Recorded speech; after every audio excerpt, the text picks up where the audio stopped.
बघा प्रश्न आहे, जर एका पेटीत 2 डझन आंबे आहे तर 40 पेट्यांमध्ये किती आंबे असतील?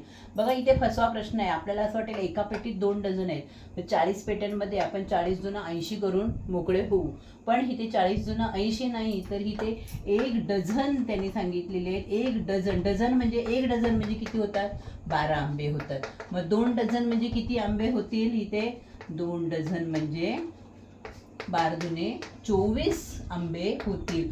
म्हणजेच एका पेटीमध्ये 24 आंबे आहेत. तर अशा 40 पेट्यांमध्ये किती असतील? मग आपण 40 आणि 24चा करायचा गुणाकार आणि येईल ते आपलं उत्तर असेल.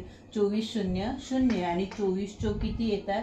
96. म्हणजे 960 हे आपलं उत्तर आहे. म्हणजे 40 पेट्यांमध्ये 960 आंबे असतील, हे आपलं उत्तर आहे. ऑप्शन क्रमांक 4 हे बरोबर उत्तर आहे. आवडल्यास नक्की लाईक, शेअर आणि कमेंट करायला विसरू नका.